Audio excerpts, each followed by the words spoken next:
If you're leaving, baby, let me down slowly. Let me down. What's good, Jay? I hope everybody had a beautiful day, week, and month. A boy is back, returning from a long slumber from Motivational Mondays. I missed this shit. I missed you guys, man. Don't y'all miss me? I missed you guys. Anyways, today's episode focus is actually inspired by an anonymous person who messaged me asking me how I deal with anxiety and depression. And honestly, it touched my heart, man. It touched my heart. And I was like, I'm gonna do a small little video real quick. Now, before I even start this video, I will start off with the same message I gave to that same person.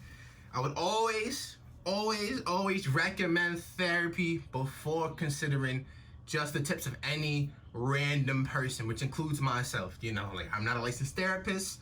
I am not a licensed mental health expert. I just simply speak about my experience in order to convey how I feel, and hopefully it relates to your own circumstances. The first thing I recommend is to find a passion. The thing that gets me through all of my struggles and my issues is focusing on a passion I've always loved. For me, it was always music. I've noticed this since I was probably about 8, 9 years old, and I had my sister's MP3 and I was just always listening to music. I was into music a while before I got into like television or video games. I was always a very avid music listener, and I had a variety of music. Like, my sister used to listen to Maroon 5. I used to listen to a lot of their albums because I was growing up. I listened to Jay-Z, Linkin Park. It was just a variety of music that was on that MP3 because I wasn't allowed to pick my own music. And it just kind of inspired my versatile appeal to genres. So for me, I just started like kind of engulfing and immersing myself into all these different types of music and all these different types of genres.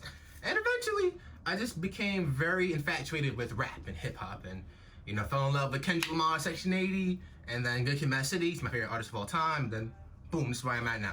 And now I just love writing music. It just kind of happened somewhere in 9th grade. So I've been writing for about, at this point, 8 years, maybe 9 years. Now I spend all my time just investing into what I like to do. You know, I like writing music, I like listening to music, creating music, and it soothes me. So when I go through hard times, I alleviate my stress and my pain by just writing some stuff down. Actually, a lot of my songs, as you'll see in the future, is actually heavily focused on the emotions that I kind of went through, as not only through my recent years, but my past years as well. Another thing that I would recommend is to focus on your surroundings, because that is the most important immediate factor in what sets up your day and your energy. For starters, it's the way that your room is set up. Is it oriented to something more positive? Is it oriented towards something that you actually enjoy doing? Is it yours? The way one of my friends, Raph, says it, shout out to Raph, I'll actually tag him in the comments so that y'all know to go check out his page. He makes some dope ass shit. Raph always told me to make your room yours. And what he means by yours is that whatever you're aiming to do in life, whatever you enjoy the most in life, whatever you take the most out of life, whatever your focus is how your room should be set up. So if you are an artist, it should be set up with a lot of lyrics on the wall. It should be set up with your studio. It should be set up with all these different things. Even more so than just like your actual aspirations. You're also gonna have like motivational things, like you're gonna have like a board where you're gonna have all your stuff written down, where you're gonna have motivational quotes written down, like etc. You know, so your main focus is to recreate that energy that you want to be given to your life. But not only just the energy from like your physical surroundings, but also from the people around you as well. They also dictate your energy. So like the friends you choose around you, how they speak to you, the energy that you receive from them, the way that you guys communicate, the attitude of those around you, they all dictate your energy, and they're all very important in focusing and harnessing what you really want around you and how you want to move forward. Those two things are very essential when it comes to anxiety and depression, because I promise you change your friend circle, you change what's around you, and it's really gonna help you not only restructure, but also develop into something that you either did not see yourself developing into, or it's gonna help you develop into something greater. You never know what really happens in life. Number 3, go out more. Like, the biggest thing I can tell you as a person that's very antisocial, but is also very social, it's very weird to describe, is to stay outside of your room. Your room confines you to like this kind of cage, I guess you could call it. And it's so easy to become wrapped up in the comfort of your room. Because once you find comfort as somebody who struggles with depression, you will never leave, ever. I promise you. Like, the best part, the hardest part about having depression is that when you get a chance, a small chance, just a tiny chance to like lay down and to relax, you just roll with it. Which is why motivation is so hard to find sometimes when you fall out of it. Trust me, I struggle with it all the damn time. The thing about us as humans that we all struggle with, whether you struggle with depression or not, is the inability to want to leave your comfort zone. But the entire point of developing as a person, as your character, as a point of evolution, is just to try to do things that don't normally comfort you, things that are outside of your typical standards and your typical day-to-day situations, you know? So everybody stays in their room. Everybody has a certain amount of time where they spend in their room, in their little hub, and their little, you know, and their little comfortable. I don't even know what y'all call it. Y'all call it whatever the fuck y'all want, you know?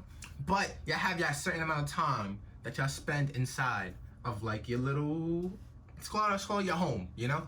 And the entire purpose of like getting outside of your home is that you also stay in tune with the rest of the world. Once you fall out of tune with the rest of the world and you just stay inside with yourself, it becomes a lot easier to fall into a very dark place that you don't necessarily struggle. You're not necessarily gonna have an easy time getting out of. So if I was y'all, I would also really recommend to come outside your house a lot more. You know, enjoy the sunlight. You know, it has a lot of vitamin D. Your boy got a vitamin D deficiency, like, you know, like, because I don't see the sunlight enough, so I'm working on that. So, you know, I want everybody else to work on that too, because it's very, very important to get some more sunlight inside your life. Finally, I'll really address, there's nothing wrong with fear. Anxiety is that moment when you lose control in a fearful moment. The biggest problem with that is not necessarily the fear itself, but controlling how you go about that fear, you know, and people might struggle with it in certain areas. Like for me, I struggle with it on planes. Eventually I get over it, you know, and I want to actually get over it and actually travel a lot more, but we'll get there at some point. It's so hard because your brain is telling your body that you're in trouble when you're not in trouble, but your brain does not want to listen no matter what you tell it. So you start having chest pain, start having trouble breathing, you know, and all of this starts to cause like this both physical and mental burden on your body that creates stuff like panic attack or causes people to faint, etc., you know, and that's difficult. So the best way to go about that for me is to think about something that calms you down. Like, it could be a person, it could be a place. I wouldn't necessarily suggest a person unless they're family, because God forbid you rely on your girlfriend or your boyfriend, and then all of a sudden you gotta break up. Then it's like, damn, your ex is really, it's really your safe place. Like, I don't think you want to do that. But I would suggest something that's really like close to home with you, something that really affects your mood, or something that really makes you genuinely happy. So for me, I could think of a lot of things, Rihanna, but I could also really think in all seriousness about music's definitely always like a go-to for me. I also just think about like positive times that I've went through. You know, I have a lot of good childhood memories, regardless of like the things I went through. You know, and I guess to the friends, they give great memories in college, which really helps out. And just thinking to myself, reminding myself, you know, that I'm still breathing, I'm still alive, I'm still okay, you know, and just repeating that over and over again, regardless of what my body is going through, because you just gotta convince your body again, like, yo, listen, bro, you're good, boy, you're good, man, like, you're good, like, you know. So for me, that's just what I've been focused on. I really appreciate anybody who's really looked out, and I also appreciate anybody who reaches out. I'm always down to like listen to what people are talking about. Anybody who ever hits me up about anything with Motivational Mondays, anxiety, depression, for the most part will always remain anonymous, unless for some reason you don't want to be anonymous. That's up to you. So if you have any requests for things you want me to talk about on Mondays, that's definitely something I'm very open to. I'm very focused on pushing this platform. Really appreciate y'all. Really love y'all. I'm thankful for everybody that tunes in, and I hope everybody continues to have a beautiful day, beautiful week, beautiful month, beautiful year. I just realized I need to create a new outro.